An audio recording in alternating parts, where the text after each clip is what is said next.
A reading from the Gospel of John. In the beginning was the Word, and the Word was with God, and the Word was God. He was in the beginning with God. All things came to be through him, and without him, nothing came to be. Through him was life, and this life was the light of the human race. The light shines in the darkness, and the darkness has not overcome it. A man named John was sent from God.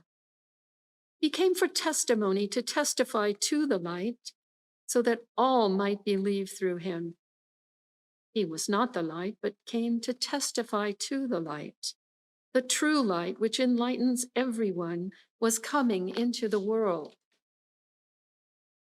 He was in the world. The world came to be through him, but the world did not know him. He came to what was his own, but his own people did not accept him. But to those who did accept him, he gave power to become children of God, to those who believe in his name, who were born not by natural generation, nor by human choice, nor by a man's decision, but of God. And the Word became flesh and made his dwelling among us.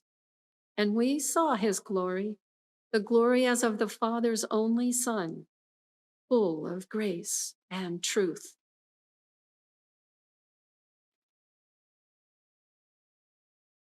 My brothers and sisters, we've arrived at lesson 8.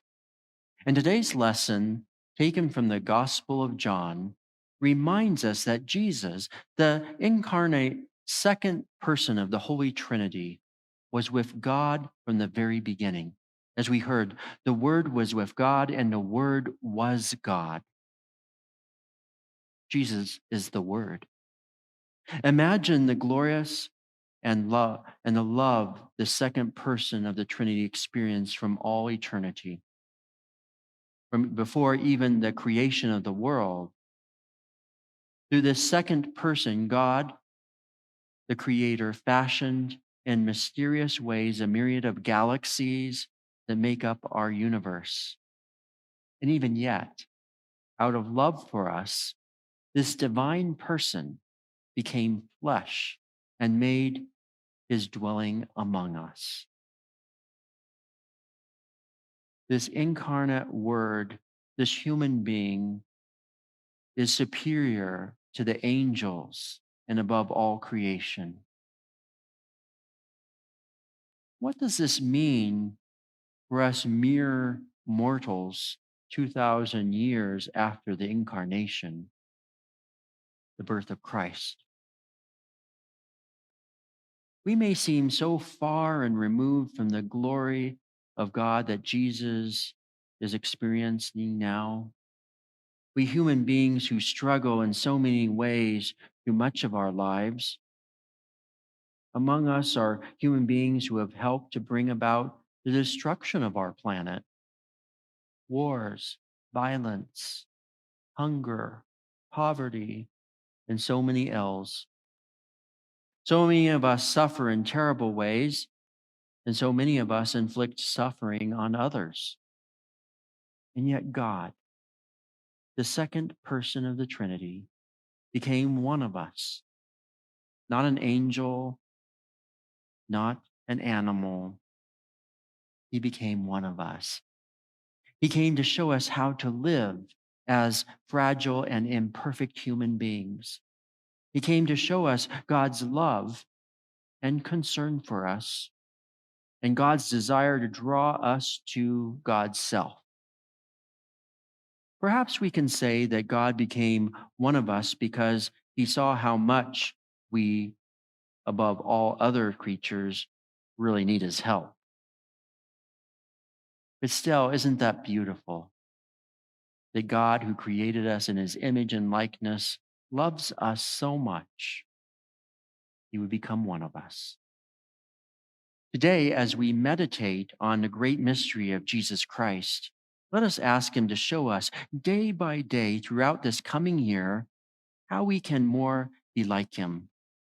Let us ask him to show us how to follow in his footsteps, in the way marked out for each of us individually, as we strive to live as God's beloved sons and daughters.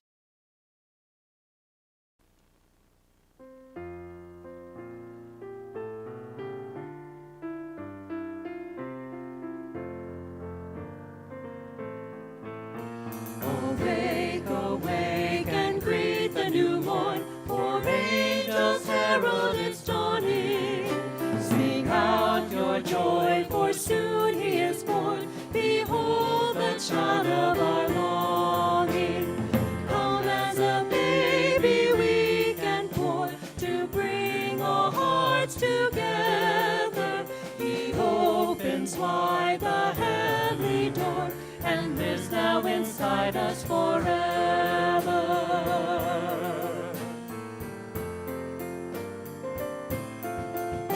To us, to all in sorrow and fear, Emmanuel comes a-singing. His humble song is quiet and near, yet fills the earth with its ringing. Music to heal the broken soul, and hymns of loving kindness. The thunder of his anthems roll, to shatter all hatred and blindness.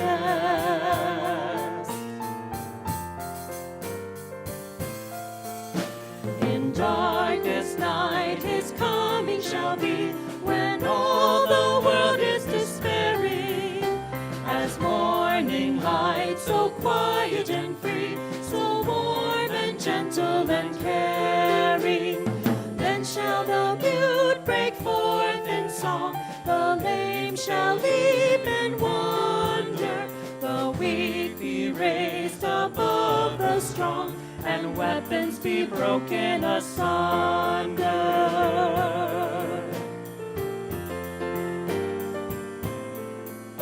Rejoice, rejoice, take heart in the night, though dark the winter and cheerless. The rising sun shall crown you with light. Be strong and loving and fearless. Love be our song, and love our prayer, and love our endless story. May God fill every day we share, and bring us at last into glory.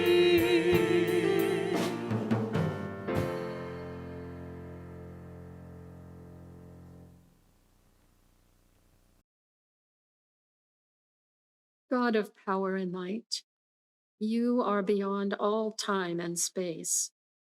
May we never fail to recognize your majesty and give praise to you in all that we do. Amen.